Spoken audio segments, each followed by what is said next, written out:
पहला नंबर सवाल है,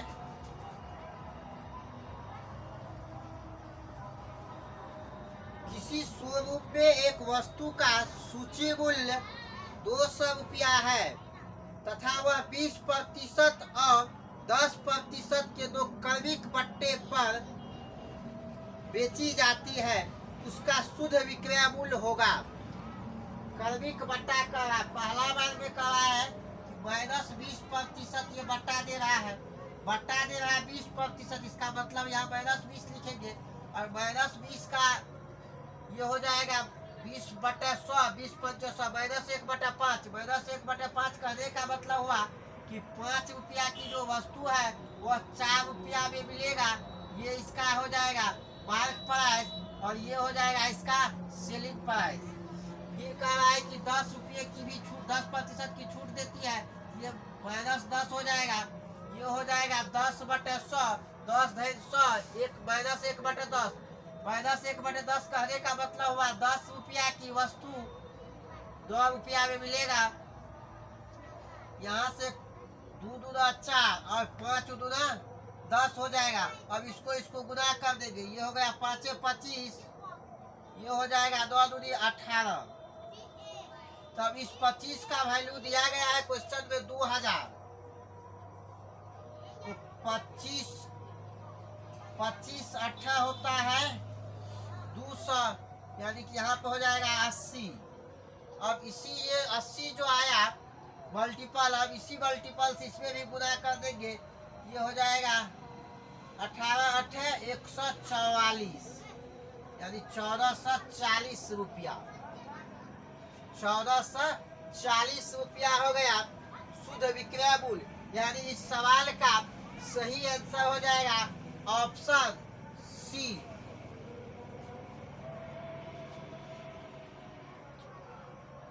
कोई दिक्कत इसमें समझने में नहीं है? तो चलिए अब जो है दूसरे नंबर सवाल की ओर बढ़ते हैं।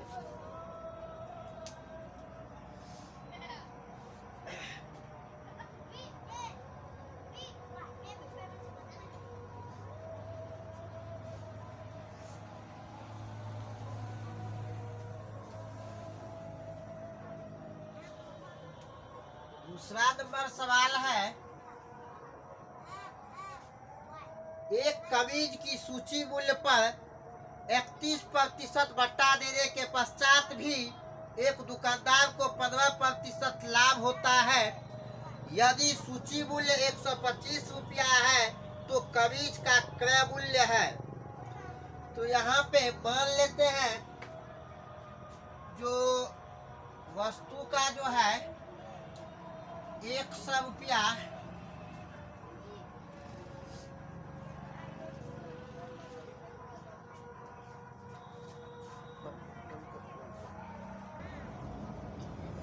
यहाँ पे देखिए सूची मूल्य दिया गया है 125 रुपया, सूची मूल्य है 125 रुपया, सूची मूल्य है 125 रुपया, सूची मूल्य है यहाँ पे 125 रुपया। यहाँ पे शायद दिखाई नहीं दे रहा है, ये है 125 रुपया। अब इस पे बट्टा निकालना है 31%, 31% बट्टा दिया गया है, ये हो जाएगा 125 का 31% निकाल लेंगे तो 25 पंचा 125, 25 चौक 100, 4 से इसको भागा देंगे 30 में, ये हो जाएगा 7.75, 5 को गुना करेंगे 7.75, 5 25, 7 5 35, 2 37, 7 5 35, 3 38, ये हो जाएगा 38 रुपया 75 पैसा, ये हो जाएगा 38 रुपया 75 पैसा। ये है बट्टा और अंकित मूल्य ये 125 है, तो हमको विक्रय मूल्य निकालना पड़ेगा। विक्रय मूल्य हो जाएगा 125 माइनस 38.75, ये हो जाएगा 5 दशमलव हो जाएगा, इसमें से इसको घटाएंगे तो ये हो जाएगा 15 में से 14, 14 में से 8 जाएगा 6 और 11, 11 से 3 जाएगा 8, यानी कि 86 दशमलव दो पाँच यानी 86 रुपया 25 पैसा इसका होगा विक्रय मूल्य। अब हमको क्रय मूल्य पूछ रहा है, 15% लाभ पर इसका जो है क्रय मूल्य निकालना है।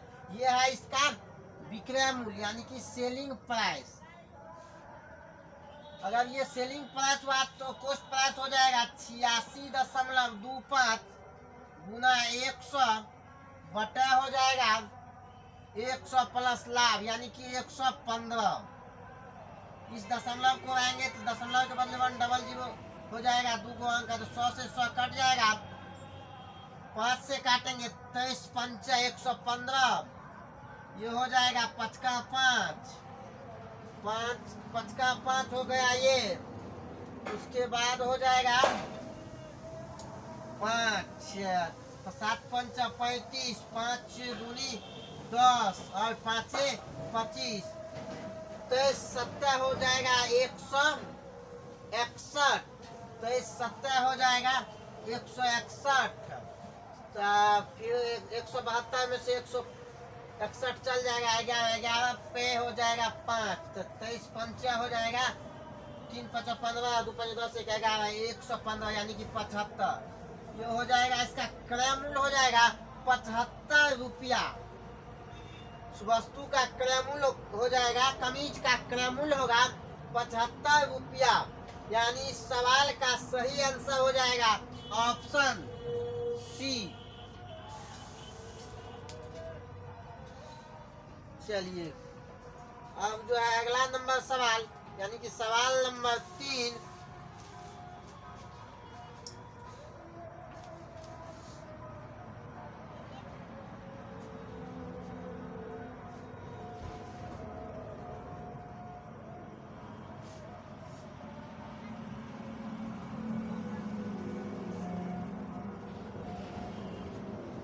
तीसरा नंबर सवाल है,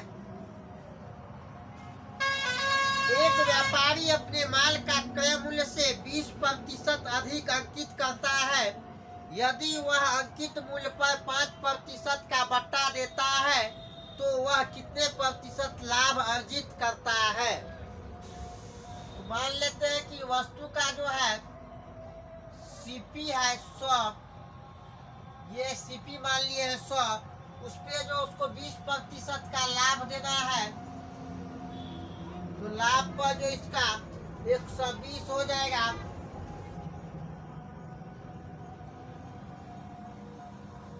120 हो जाएगा। ये इसका जो है मार्क प्राइस है, क्योंकि वह कह रहा है कि सीपी से यानी क्रय मूल्य से 20% अधिक अंकित करता है। यानी अगर वस्तु का मूल्य या उस माल का मूल्य अगर 100 रुपया है, उस पे अंकित है 120 रुपया। यदि वह इस पे 5% का छूट देता है, 5% का छूट देता है, 120 पर 5% का छूट कितना हो जाएगा, ये 5/100 तो 20 पंच 100 माइनस 1/20 कहने का मतलब हुआ जो 19/20 से इसमें गुना हो जाएगा, ये 20 छक्के 120, 19 छक्के 114, ये हो जाएगा 114। ये है इसका सेलिंग प्राइस यानी कि विक्रय मूल्य। अब यहाँ पे देखिए क्रय मूल्य है 100 और विक्रय मूल्य है 114, तो लाभ कितना का होगा, 14% का होगा लाभ। क्योंकि यहाँ 100 है इसलिए डायरेक्ट यहाँ हो जाएगा 14% का लाभ। यानी सवाल का सही आंसर हो जाएगा ऑप्शन ए।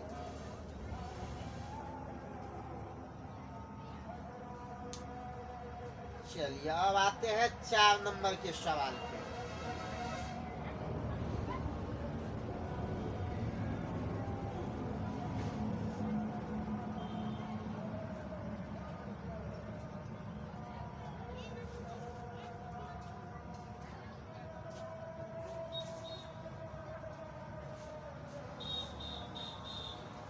चौथा नंबर सवाल है, एक व्यापारी किसी वस्तु का मूल्य क्रय मूल्य से 10% अधिक अंकित करता है, बेचते समय वह कुछ बट्टा देता है और उसे 1% की हानि होती है, उसने निम्न बट्टा दिया है। तो मान लेते हैं कि वस्तु का जो है क्रय मूल्य 100 है, इस पे जो है यह 10% अधिक अंकित करता है, ये हो जाएगा 10% प्लस 10%, यानी 100 की वस्तु 110 रुपया में वह बेचता है। ये इसका हो जाएगा मार्क प्राइस, ये इसका सीपी माने है 100। अब इस पे कह रहा है कि 1% की हानि पे इसको बेचता है, ये हो जाएगा 99 रुपया, ये हो गया 99 रुपया। ये इसका जो है सेलिंग प्राइस है 99 रुपया, ये सेलिंग प्राइस है। अब बट्टा निकालना है तो बट्टा बराबर होता है अंकित मूल्य माइनस विक्रय मूल्य, यानी ये माइनस ये। यहाँ पे देखिए हाँ बट्टा कितना का मिल रहा है 11 रुपया का, और बट्टा जब भी दिया जाता है तो हमेशा अंकित मूल्य पे दिया जाता है। तो बट्टा प्रतिशत निकालना है तो बट्टा गुना 100, बट्टा हो जाएगा 110, 11 धन 110, 10 धन 100, यानी कि 10% वह बट्टा दिया व्यापारी उस वस्तु पर। यानी सवाल का सही आंसर हो जाएगा ऑप्शन बी।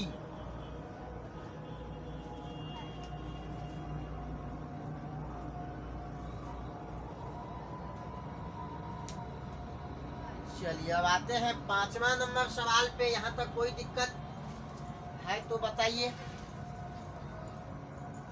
कोई दिक्कत नहीं है तो अब हम 5वां नंबर सवाल पे आते हैं।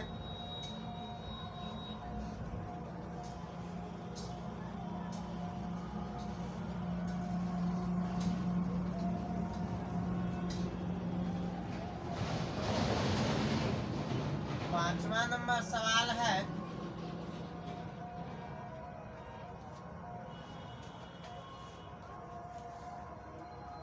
यदि 20% लाभ पर बेची जाने वाली वस्तुओं पर 10% बट्टा दे दिया जाए तो बेची गई इकाइयों की संख्या दुगुनी हो जाती है। पिछले लाभ और वर्तमान लाभ में अनुपात है। तो मान लेते हैं वस्तु का जो सीपी है वो 100 है, ये सीपी माने है वो 100 है, उस पे जो है 20% लाभ मिलता है।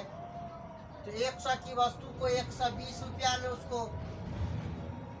बेचना पड़ेगा, यानी ये इसका सेलिंग प्राइस हो गया। ये क्या कह रहा है कि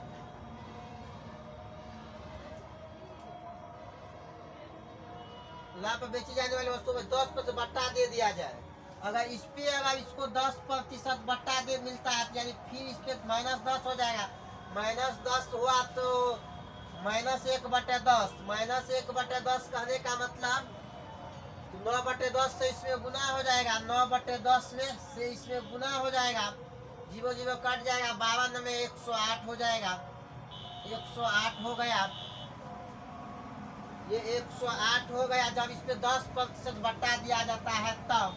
अब देखिए क्रय मूल्य है यहाँ पे 100 और ये भी विक्रय मूल्य ही होगा। जब इस पे 20% लाभ दिया जाता है तब 120 होता है, और उस पे अगर 10% छूट दिया जाती है ये भी हुआ विक्रय मूल्य ही। तो लाभ यहाँ पे देखिए लाभ कितना का है हुआ 8% का। इसमें कहा कि इकाइयों की संख्या दुगुनी हो जाती है, इसलिए इसमें 2 से गुना करेंगे, ये टोटल हो गया 16% लाभ। अब हमसे पूछा जा रहा है इसमें पिछले लाभ और वर्तमान लाभ का अनुपात, यानी इस लाभ और इस लाभ का अनुपात हमसे पूछ रहा है। ये हो जाएगा 20 बट्टा हो जाएगा 100, 5 चौके हो जाएगा 20, 4 चौके हो जाएगा 16, ये हुआ 5:4। यानी इस सवाल का सही आंसर हो जाएगा ऑप्शन डी। इस सवाल का सही आंसर हो जाएगा ऑप्शन डी।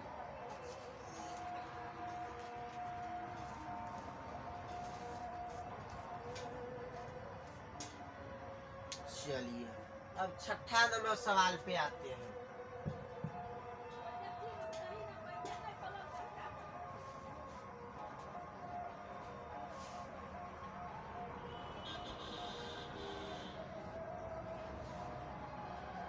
छठा नंबर सवाल है 153 रुपया क्रय मूल्य वाली वस्तु का एक दुकानदार को कितना मूल्य अंकित करना चाहिए ताकि 15% बट्टा देने पर उसको 20% लाभ हो। तो अंकित करना चाहिए मतलब हमसे अंकित मूल्य पूछा जा रहा है। तो मान लेते हैं यहाँ पे 100 रुपया है इसका मार्क प्राइस, इस पे इसको 15% बट्टा देना है, 15% बट्टा देना है। तो 100 की वस्तु को 15% बट्टा आप देंगे तो ये इसका विक्रय मूल्य हो जाएगा 85 रुपया। इसका विक्रय मूल्य हो गया 85 रुपया। फिर कहा है ये तो इस पे जो है इसको बटा 20% का लाभ होना है।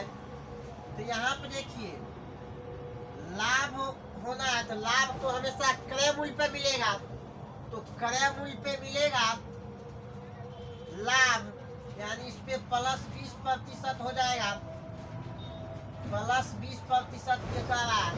अब यहाँ पे देखिए प्लस 20% का मान हो जाएगा कितना, ये हो जाएगा 20 पंचे 100, ये हो जाएगा 20 पंचे 100, 1/5 हुआ है। प्लस 1/5 करने का मतलब इसमें 6/5 से गुना होगा।